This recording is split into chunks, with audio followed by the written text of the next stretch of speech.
Hello, everybody. I am Jseus. Here it is 2:40 on the East Coast, and you are here listening to National Sports with Jseus. Today we are going to be talking a little NBA, NHL, but I am going to start off today's show with the World Baseball Classic. As we all know, last night the United States was defeated by Puerto Rico 4-3 to eliminate the United States from the World Baseball Classic. And what I'm going to be talking about today is if that you think that the United States really doesn't show enough passion with their players and with their team, if they don't put enough passion into a world competition such as the World Baseball Classic. We all know that the United States is one of the only teams that has a full roster of major league players. And we've all seen these players have enthusiasm, a great passion for the game during the regular season. But my question is, did they bring that passion over to the World Baseball Classic? And if you watched last night's game, you saw that when Puerto Rico won, they really felt enthusiastic. They really felt it for their country. They felt prideful. And if you watched the night before, it was the same thing with the Dominican Republic. Every run, every hit, the players were jumping up and down. They really felt it. They really felt the atmosphere. And to be honest, in a stadium in Miami, Florida, in the United States, it was kind of sad to see the stadium filled with all Puerto Rican fans, all Dominican Republic fans, and really not much of a crowd for the United States in our own country. And in my opinion, the United States has been a disappointment for all three of the World Baseball Classics because they did not bring the enthusiasm as the other teams. Yes, they do have the talent to win. I 100% would agree there. But do they have the passion to measure up with other teams such as Italy, Canada, Puerto Rico, Dominican Republic, Japan? I really don't think so. Because as we all have known, no offense to the USA starting rotation, Derek Holland, Ryan Vogelsong, R.A. Dickey, all great pitchers and did a good job for their team. USA could have had a much more amped starting rotation. You could have seen Justin Verlander, Clayton Kershaw, David Price all go to the World Baseball Classic for these teams, but opted not to. And players from the other teams really have taken the World Baseball Classic as an honor to play for. They are honored to go to different countries to play against other countries and really show off the skill they have as a nation as a whole. And the United States really hasn't shown that through the first three. But it has been a great World Baseball Classic so far. A great performance by David Wright, who, in my opinion, not being a biased Met fan, did have passion for that United States team. He did feel the need to win for his country, and he went out there and put the team on his back every night and really gave his team a good chance to win. And in the last two games against the Dominican Republic and Puerto Rico, it was really shown that the team really missed Wright and needed his enthusiasm in the dugout. Because if you have been watching Puerto Rico, whether it was last night against the United States or the beginning of this game this afternoon against the Dominican Republic, you could see their passion. For instance, Angel Pagan just won a World Series ring with the San Francisco Giants, and he has really been a catalyst for the Puerto Rican team. He goes out every night for Puerto Rico, and he also puts the team on his back. But there are also other pieces to these teams that are coming together with their passion that are really overbeating the skill of the other teams. But I've really come accustomed to loving the World Baseball Classic. It is a great contest, especially at this point of March where spring training is getting a little boring. At the beginning of February, everyone's excited. Baseball's back. World Baseball Classic comes. I feel that everyone really keeps getting going because at this point, spring training, as I said, will get a little boring. But it really has become a great contest, as right now the Dominican Republic is beating Puerto Rico 1-0 in the bottom of the fifth. Carlos Santana just hit a bomb to put the DR on top. So right now Puerto Rico is playing the Dominican Republic. This is actually a big game, even though both teams have already punched their ticket to San Francisco for the semifinals and hopefully for the lucky teams the finals. But the World Baseball Classic has really limited the off days this time around because 4 years ago in 2009, people complained that there really were off days in there that weren't necessary, not in between travel days. Teams were getting days off, and it was really prolonging the contest, and really people were starting to get bored with it. So this time around, less off days, which I don't know if you've heard, but Puerto Rico, Dominican Republic right now, in Florida, loser of this game has to fly. Oh, they're both going to fly to San Francisco after the game, but the loser is going to have to play tomorrow night. That is unheard of, even in the major leagues. You do not go from the East Coast to the West Coast without a day off. So this is a big game if you think about it. Also, for the perspective that the winner will get a day off and get to play the Kingdom of the Netherlands. And the loser, no day off, is going to have to play the two-time reigning champion, Japan. No one wants to play Japan, in my opinion. They really haven't shown the power that they've had the first two World Baseball Classics. But you're always scared of them. And after seeing the United States be eliminated, I want anyone to win except Japan. The Netherlands, though, has really been a great story. Last World Baseball Classic 4 years ago, they really put on a clinic, but didn't have enough to get past the big powerhouse teams. But they have really shown it this time around that they've been able to. And though in 2009, the Netherlands defeated the Dominican Republic 2 times and knocked them out of the World Baseball Classic, and the DR has not been able to redeem themselves against the Netherlands this time around. So with a win this afternoon against Puerto Rico, the Dominican Republic will be playing the Netherlands, which, especially for the people who were on the team 4 years ago, will really be feeling is a big game. And as, again, pride for their country, everyone wants to win the World Baseball Classic. Everyone wants to go home with that trophy, back to their home country, back to their fans with the trophy. But another thing about this year's World Baseball Classic, it is nice to see a bunch of different teams being able to show off the skill that is being represented by their country, which, in my opinion, was best shown especially by Italy. No one thought Italy was going to have the couple games that they had. In Pool C, the United States, Mexico, Canada, and Italy, which it has been the first 2 World Baseball Classics, Mexico and the United States were the 2 front runners to move on to the second round.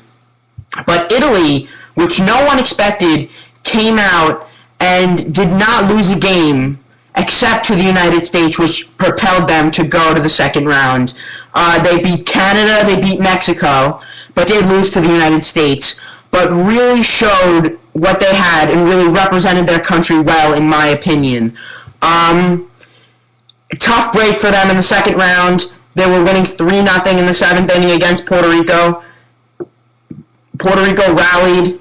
They lost the game. But they really have a lot to be proud of. Go back to their country. Everyone's happy for them. I really enjoyed watching them. The Canadians as well. The Canadians did not get out of the first round, but they also put up a good fight against the United States, against Italy, against Mexico, beating Mexico in the game with the brawl. But it's definitely nice to get a worldwide perspective on the baseball players and see how each country is really developing their players as a whole. And even though being from America and obviously wanting to see the United States win, it has been really nice to see it being games. You know, United States didn't blow anyone out. Every game was fun to watch, and every game really could have put you on the edge of your seat. And that's all I really have to say about this year's World Baseball Classic. The finals out in San Francisco beginning tomorrow night at 8 o'clock really should be great, with Japan and the Netherlands and the Dominican Republic and Puerto Rico matchups, as I said, not set yet. But I'm really looking forward to those two couple of games, single elimination. So, yeah, that's it on the World Baseball Classic. So I'll be back in 30 seconds, and we're going to talk about the NHL. Everyone, you're back here with Jacob Seuss for the National Sports Report here on Spreaker.com. We just discussed the World Baseball Classic, and now we're going to go into the NHL. But for a second, we're going to go away from the season right now and what is going on. We're going to go into off-season negotiations, which have been discussed for a while. Is the NHL realignment of the teams and the cities, which has been officially set in stone as of yesterday afternoon, and there will be 4 new divisions set to come into play next season.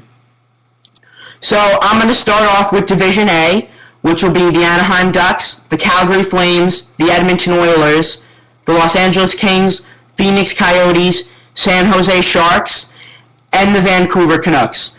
That is going to be one of the best divisions, if not the best, out of the 4. Ducks, Kings, Canucks, Coyotes, Sharks.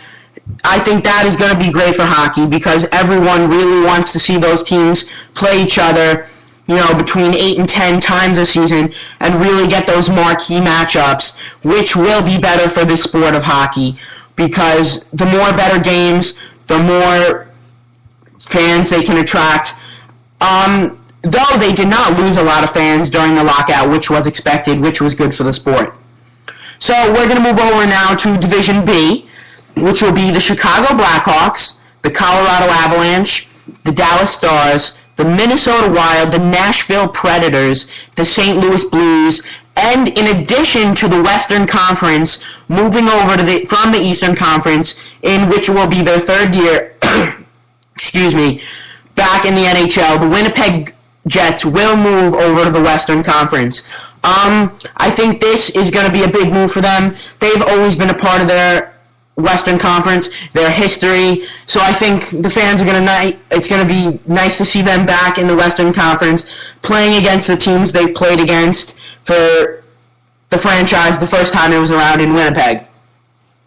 So now we're going to move on to the Eastern Conference. We're going to move over to Division C, which will be the Boston Bruins, the Buffalo Sabres, moving over to the Eastern Conference, which was really a surprise for most fans and players and coaches. The Detroit Red Wings will be playing hockey in the Eastern Conference. So then you have the Florida Panthers, Montreal Canadiens, Ottawa Senators, Tampa Bay Lightning, and the Toronto Maple Leafs. So this is going to be the Canadian North Division. I feel like the games are going to be heated because there are many rivalries in this conference. You have the Canadiens, the Bruins, the Senators, Panthers, Lightning, Leafs, and the new team, the Detroit Red Wings. I find this really interesting because they are breaking up the rivalries that the Red Wings have formed in the Western Conference with the Chicago Blackhawks, you can say the Nashville Predators, Phoenix Coyotes. So they're only going to play each other if they do 1, maybe 2 times a season. But knowing the Detroit Red Wings, one of the elite teams in hockey, almost, in my opinion, the New York Yankees of hockey, will find new rivalries in this Eastern Conference because everyone wants to beat the Red Wings. And now if we move over to Division D, the last one, with there only being 4 divisions now, the Carolina Hurricanes, the Columbus Blue Jackets, who are moving from the West to the East, the New Jersey Devils, my New York Islanders, the New York Rangers, the Philadelphia Flyers, the Pittsburgh Penguins, and the Washington Capitals.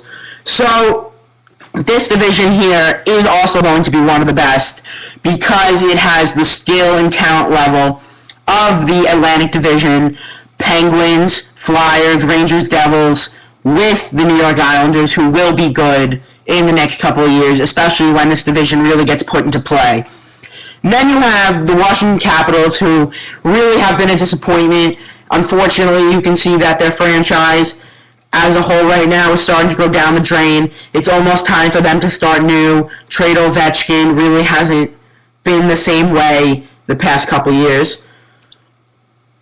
But then you go to the other two teams, the Carolina Hurricanes, with the addition of Jordan Staal and Alexander Semin, are trying to revamp that franchise and get back to their Stanley Cup winning ways. So it will be nice for them to be in that division.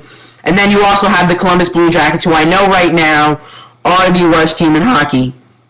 But they have been getting first picks the last 3 years. They have a great farm system. Teams developing. I would also expect them in the next couple of years to become relevant in the NHL, which they really never have been.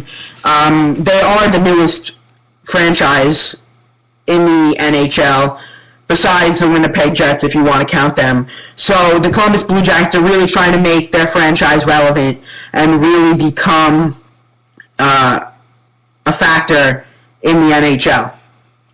So those are your four divisions. As I said, those will go into play next season. So as I've done weekly, let's just run through the standings of the NHL so far.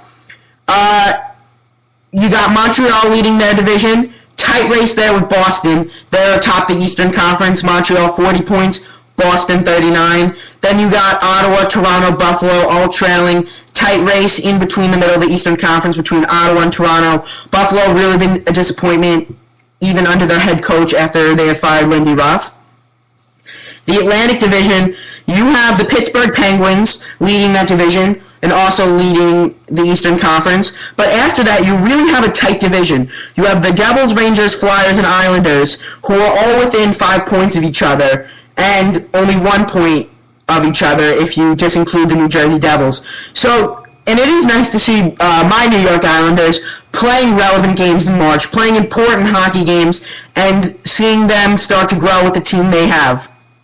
So then we go to the last division in the Eastern Conference, led by, as I said, starting to become more relevant, the Carolina Hurricanes, followed by the Winnipeg Jets, who have 30 points and do hold that last spot in the Eastern Conference. Then you have Washington, Tampa, Florida, all been big disappointments this season, all really have been good teams the past couple years, but really starting to fall under the radar and become a not relevant hockey team.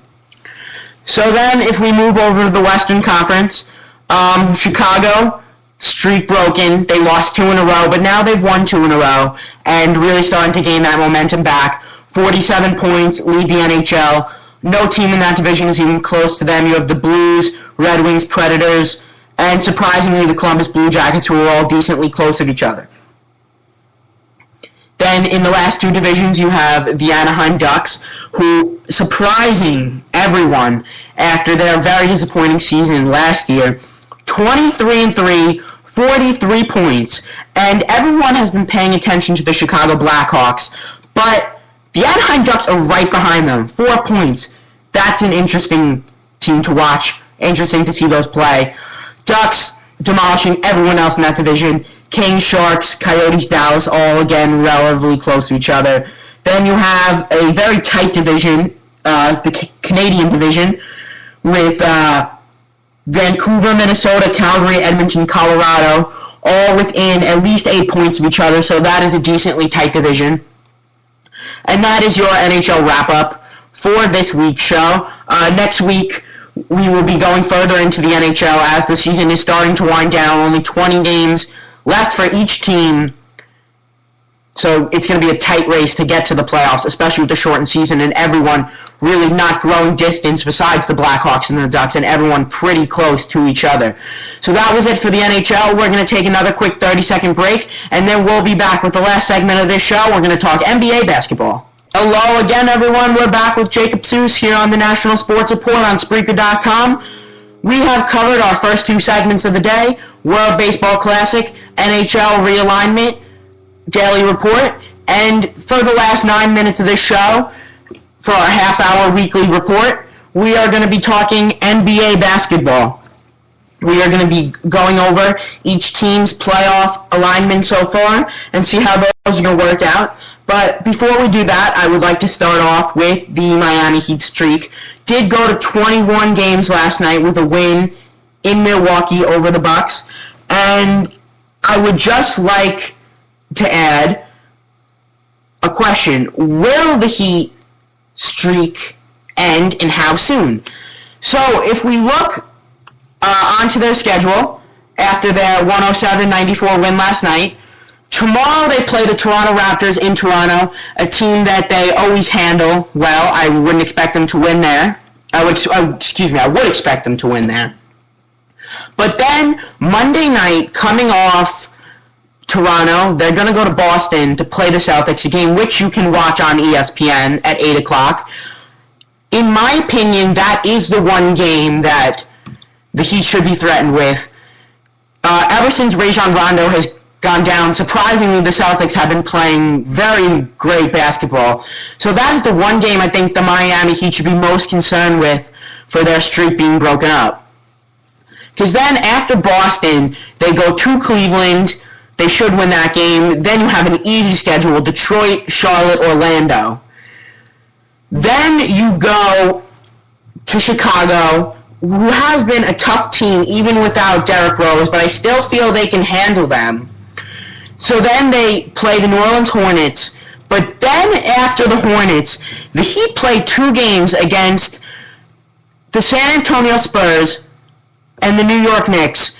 And I do not think that the Heat will get out of both those games with W's.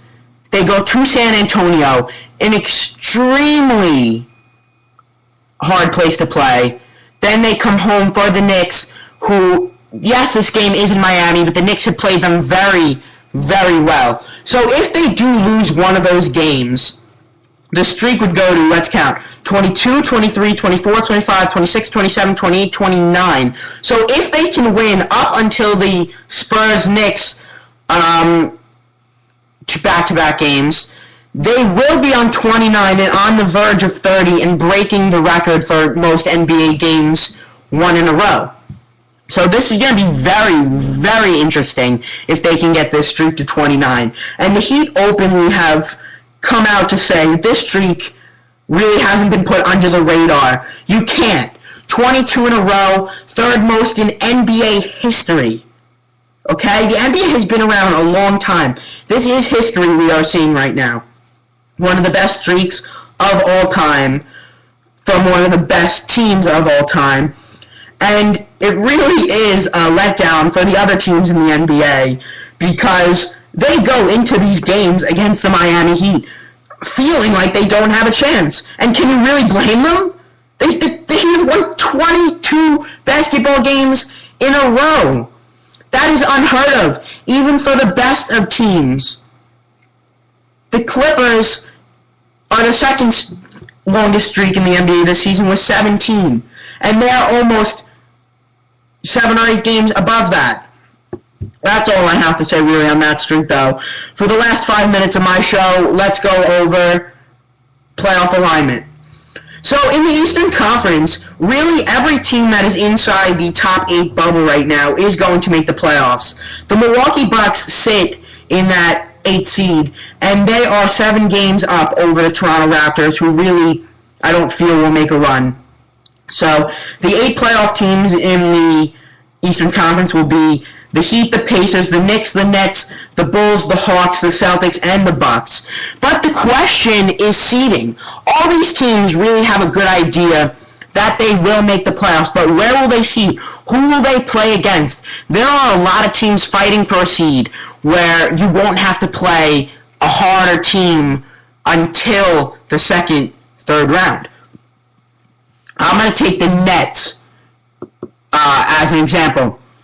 The Nets are one game behind the Knicks for the Atlantic Division lead and third place in the conference. Right now, if the season ended today, Knicks would play the Boston Celtics. Very, very tough series. Good series, in my opinion. Nets would play the Chicago Bulls. Another good series. But in front of the Knicks and Nets, you have the Indiana Pacers. One game ahead of the Knicks, one game ahead of the Nets. Excuse me, sorry. I was reading this wrong. The Knicks will be playing the Atlanta Hawks. That is why I brought this up. The Nets have handled the Hawks extremely well this season and have struggled with the Chicago Bulls. So who do you really want to play? The Bulls or the Hawks? Hawks, Nets getting out of the first round. Play the Bulls? I don't know. That's going to be a good series. So that's why these teams are still going to play hard for the last 15, 16 games, because they need to play teams that they can handle in the first, second round and be able to gain confidence beating those teams going into the second or third round, where you will be playing teams like the Bulls, the Celtics, the Heat. No one wants to play the Heat. In my opinion, they will not be beaten in a 4-game series.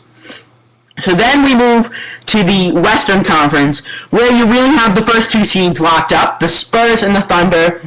Then you really have a tight race for 3, 4, and 5. You have the Memphis Grizzlies, the Los Angeles Clippers, and the Denver Nuggets, who are all tied or within a half of a game of each other. And those are all big series, because you want to be playing a team like the Utah Jazz or the Houston Rockets in the first round. You don't want to be playing a team like the Golden State Warriors. So the same thing as I was mentioning in the Eastern Conference applies now for the Western Conference. The only difference is that they have a race going on for the 8th place. And right now that is led by the Los Angeles Lakers, who have had a pretty decent turnaround in the second half of the season, but they are only a game up for that 8th seed over the Utah Jazz. But really after that, the Dallas Mavericks are 2 games behind the Jazz, and Portland a game and a half behind them. So you really only have the Lakers and Jazz, though, which will be a good fight to the finish and will be a huge disappointment for the Los Angeles Lakers if they do not make the playoffs. The Western Conference is going to have great playoffs. The matchups would be today Spurs, Lakers, Thunder, Rockets.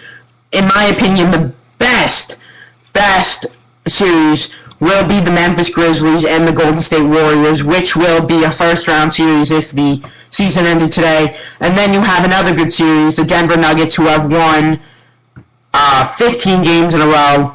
I think it is 8 games in a row. They'll be playing the Los Angeles Clippers, who also had a nice streak of their own.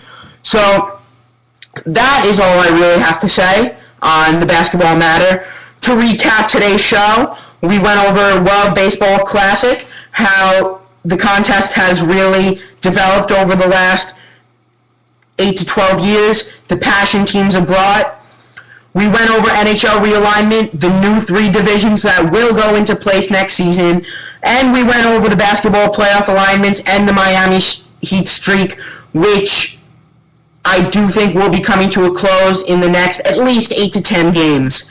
So that is it for my show today. I would like to thank everyone who listened. Everyone have a safe weekend, a happy St. Patrick's Day, and a good afternoon.